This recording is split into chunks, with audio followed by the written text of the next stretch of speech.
ప్రవర్తించినటువంటి వ్యక్తి. తెలుగుదేశం ప్రభుత్వం భ్రష్టు పట్టిపోవటానికి కూడా ఇతని వ్యక్తి ప్రధానమైన కారణం.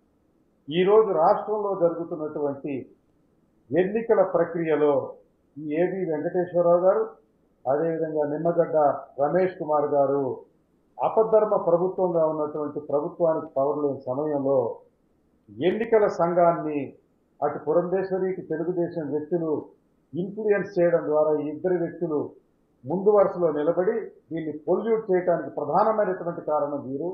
రాష్ట్రంలో జరుగుతున్నటువంటి ఈరోజు ఎన్నికల నియమావళికి విరుద్ధంగా జరిగినటువంటి సంఘటనలకు పోలీస్ ఎక్సెస్కి వీరి ముఠాతత్వమే ప్రధాన కారణమని రాబోయే రోజుల్లో ప్రస్ఫుటంగా తెలుస్తుంది. ఇప్పటికే అందరికీ తెలుసు. అందువల్ల ఇలాంటి ఏబి వెంకటేశ్వరరావు గారు గురించి పెద్దగా డిబేట్ చేయాల్సినటువంటి అవసరం లేదు. వీరికి మంచి చరిత్ర లేదు. మరొక విషయాన్ని నేను చెప్పాల్సినది ఏంటంటే, పంచాయతీ ఎన్నికల్లో సర్పంచ్గా పోటీ చేసి పెద్ద పెద్ద పట్టుదలకు పోయి కోర్టు నుంచి ఆర్డర్ తెచ్చి 1 గంట సేపు పదవిలో ఉండి తర్వాత మళ్ళా రాజీనామా చేసి వెళ్ళిపోయి పట్టుదలకు పోయినట్లుగా ప్రజాస్వామ్యంలో, ప్రభుత్వాల్లో, ప్రజల చేత పాలించబడుతున్నటువంటి ప్రభుత్వాల్లో ఒక పోలీస్ ఆఫీసర్ పట్టుదలకు పోయి ఒక ఆర్డర్ తీసుకువచ్చి 12 గంటలు డ్యూటీలో ఉండి విరమించాల్సిన దుశ్చర్య ఎందుకు పట్టిందని అడుగుతున్నా. మీ మీద కొన్ని ఆరోపణలు ఉన్నాయి, అది తీవ్రమైన ఆరోపణలు.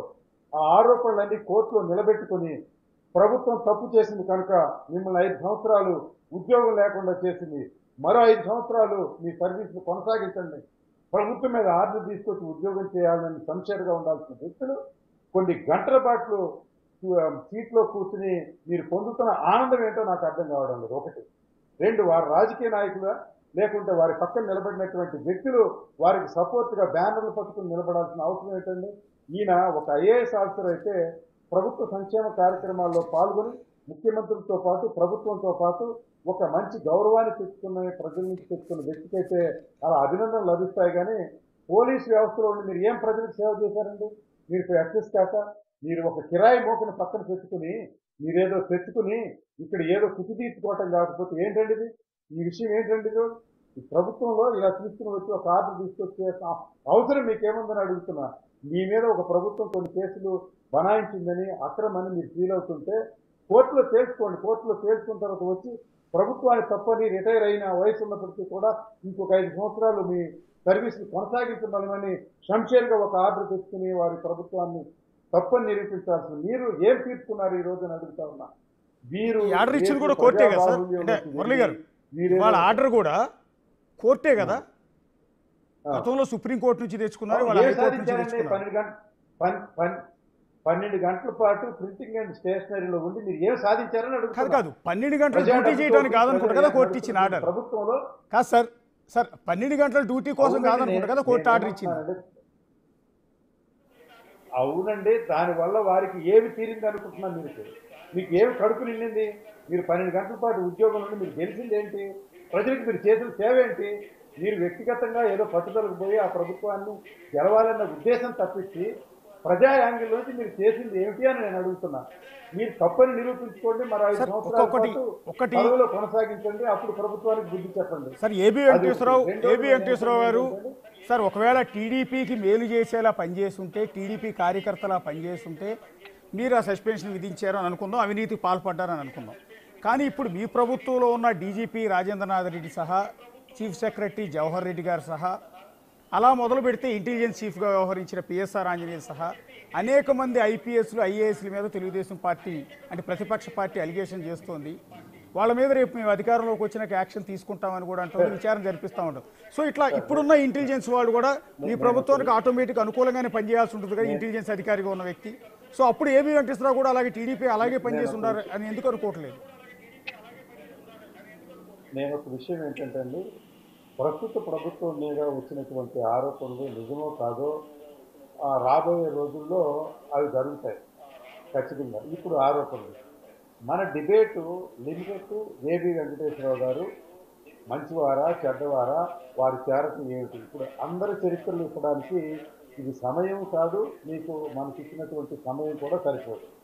సో ఏబి వెంకటేశ్వరరావు అనే ఒక వ్యక్తి ఇప్పుడు రిటైర్ అయ్యి బయటకు వెళ్ళి జేడి లక్ష్మీనారాయణ గారి లాగానో, జయప్రకాష్ నారాయణ గారి లాగానో ఫోరం పెట్టి వీరు సాధించేది ఏమీ లేదు. వీరు ఐడెంటిఫైడ్ తెలుగుదేశం కార్యకర్త. తెలుగుదేశం పార్టీ మట్టి కొట్టుకుపోవడానికి ప్రధానమైనటువంటి కారణం. వారు వీరికి పెద్ద రోల్ ఇస్తారని నేను అనుకోవడం లేదు.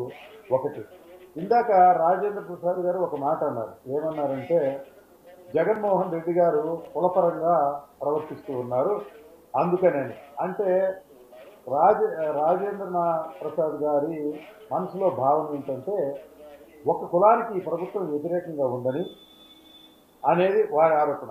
నేను అంటుంది ఏంటంటే జగన్మోహన్ రెడ్డి గారిది స్వచ్ఛంగా కులరహిత పాలన. అంటే ఒక కులానికి వారు కొన్ని సీట్లు తగ్గించి వేరే కులానికి ఎక్కించారనేది ఇది సామాజిక సోషల్ ఇంజనీరింగ్లో తనకు ఎవరైతే ఓటు వేయడం లేదో, ప్రజలకు ఎవరైతే సహాయం చేయట్లేదో ఆ కులానికి 4 సీట్లు తగ్గించి బలహీన వర్గాలకు, ఎస్సీలకు, ఎస్టీలకి 4 సీట్లు పెంచిన మాట వాస్తవం. సోషల్ ఇంజనీరింగ్లో వారు ఒక కులాన్ని కొద్దిగా తగ్గించి మిగతా కులాల్ని బడుగు, బలహీన లేకుంటే వెనుకబడిన వర్గాల ప్రాతినిధ్యం ఈ ఎన్నికల్లో పెంచిన మాట వాస్తవం. అందువల్ల వారు ఒక కులానికి వ్యతిరేకమని వారు భావించడం ఏమాత్రం కరెక్ట్ కాదు. వారికి అనుకూలంగా ఉండే కులాలు లేకుంటే ప్రజాబాహుల్యంలో ఇంకా పైకి రావాల్సినటువంటి కులాలకి ప్రాతినిధ్యం పెంచారు కనుక వారికి వ్యతిరేకంగా ఉండాలని వారు అనుకోవడంలో నిజం లేదు. అందువల్ల నేను లాస్ట్ బట్ నాట్ లీస్ట్ నేను చెప్పాలనుకునేది ఏంటంటే ఐపీఎస్ చెందినటువంటి Venkateswara Rao is not a political material, is unfit for anything, most controversial personality. Yes sir. ఐపీఎస్లకి ప్రజాబాహుల్యంలో అసలు స్కోపే తక్కువగా ఉంది, ఐఏఎస్లకి ఎక్కువగా ఉంటుంది. ఎందుకంటే వారి సంక్షేమ కార్యక్రమాలు, ప్రభు విధానాల్లో అడ్మినిస్ట్రేటర్గా ఎక్కువగా పాల్గొంటారు కనుక వారికి కొంత మంచి పేరు ఉంటుంది. పోలీసు వారు డ్యూటీ రీత్యా